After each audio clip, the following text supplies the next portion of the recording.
Good morning, this is Keloland on the go, with all you need to know in news and weather as you start your day. The South Dakota Highway Patrol is investigating a deadly crash in Lincoln County. It happened early Friday afternoon when two vehicles collided at an intersection north of Canton. Both vehicles went into the ditch. A 28-year-old woman from Harrisburg, who was a passenger in an SUV, was thrown from the vehicle and died. Both drivers were injured but are expected to recover. We have new details on the 12-passenger bus that crashed on Interstate 90 on Saturday. According to officials, the bus driver lost control and entered the ditch and rolled near Draper, South Dakota. The driver and two passengers had minor injuries, and 7 passengers have serious but non-life-threatening injuries. South Dakota lawmakers are preparing for a return trip to Pierre. Today marks the final day of the legislative session, known as Veto Day. Lawmakers will meet to consider the governor's veto of House Bill 1169, which would change the process for collecting petition signatures for a constitutional amendment. We've included a link to Rodin's veto letter along with today's schedule on Keloland.com.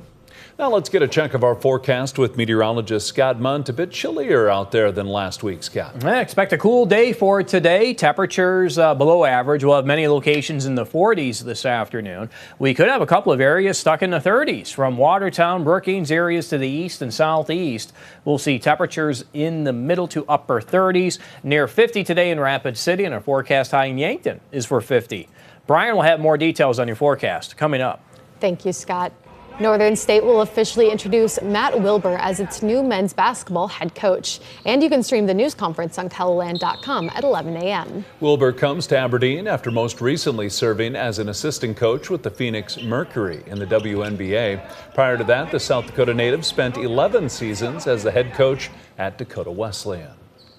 One Sioux Falls school is bringing the farm to the classroom, literally. To add to its agricultural classes, CTE Academy will be starting construction on a barn soon. The barn will have multiple uses. It's going to have, I believe, 5 or 6 stalls, like animal stalls, and they're going to have outdoor garages that'll lead to outdoor stalls. When the weather cooperates, we can put them outside as well, or just open it up for some fresh air. And then a massive animal science classroom and a horticulture classroom as well. Construction could start as early as April, and staff hopes it will be up and running by the fall of 2026. It's a sign of spring that's sure to get a thumbs up from your green thumb. Greenhouses are up at most Lewis drugstores in Sioux Falls. Now they're waiting to be stocked with plants that are scheduled to arrive in late April. The first things that come in are things that are dormant, that'll take the cold nights that we're going to still have for a while so that they can take that type temperatures. After that, the more perishable things will start coming in. Lewis Drug is confident the greenhouses can handle this week's wet conditions since they're built to withstand weather extremes that are common this time of year. That's a look at some of our top stories. Now let's get another check of your forecast with meteorologist Brian Karstens. Brian? All right, a weather update today. It looks like we're kind of in between storm systems, but as we all know, in early April, things can change again. Looks like the Northeast, that's where the most likely scenario for heavy wet snow will occur with this next system starting tomorrow, but it's kind of a back and forth initially, and then maybe another surge coming into Wednesday morning. And the potential when it's said and done of over 6 inches of snow in some of these counties. Again, the farther north you live, probably the better chance that that will occur. So Aberdeen is definitely in the thick of that. Sioux Falls not included in any advisories or watches for snow. At this point, it looks pretty unlikely that that's going to occur because temperatures will be warmer as this system moves through the south. Now today, of course, a lot of 40s out there. We're kind of regrouping with a blend of sun and clouds. And then watch the southwest. We've got a patch of rain tonight. As it moves to the northeast, it'll probably mix with snow. Now, Sioux Falls could be in that conversation for a short time tomorrow morning. If we pick up some snow initially, it's going to melt because it's going to warm up above freezing easily. But the farther north you work your way up toward Watertown and Aberdeen, you know, that could be a little bit of a heavier push of snow initially, and then let's see if it kind of holds its own there a little bit. Those temperatures on the hourlies are still above freezing, though, Tuesday afternoon in Aberdeen and Watertown. So, again, that's where it gets a little messy. And then, and by the way, too, I got to mention this. Through the morning tomorrow, the wind will be out of the southeast in Sioux Falls and pretty much all of our eastern counties. And some of us are going to get some pretty strong gusts out of the southeast. It could run at least 30 to 40 miles per hour. And then the backside of it, so we kind of work that way around here. See how Mobridge and Faith, this system will end up going farther north than the last one. So if you missed out, you're kind of in some of these counties of that north central, this one has a better shot at getting that area.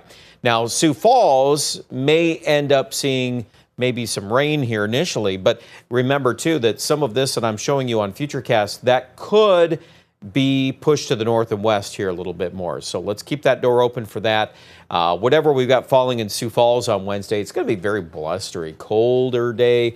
Numbers above freezing, but certainly some rain tossed in with a little bit of a snow blend as it kind of wraps up. Thursday, not a lot of improvement here. We're going to have to kind of wait until the weekend, which, by the way, there's another storm system in the neighborhood by Saturday. At this point, most of the projections are to the south on that one. So each one of them is a little bit different. We have warmed our 7-day on Friday into the 50s. I think that's very doable this time of year, especially considering Sioux Falls isn't really likely to get much snow to stick to the ground. Now, Aberdeen in the northeast, that's a different story. You could get several inches of snow, and that's really going to tug down that Wednesday temperature, probably lingers into Thursday. And then we get some recovery by the weekend, but we're talking mid-40s at this point. And that system probably stays away from you for the weekend. How about Pier and Rapid? Well, remember, tonight, tomorrow, yes, we're going to get that swing of moisture to go through. We definitely want to hit that hard in the Black Hills. 80% chance of rain and snow tomorrow in the hills. And then after that, it's a little messy toward Friday, Saturday, but at this point, probably more of that precip down in Colorado. More details online at KELOLAND.com.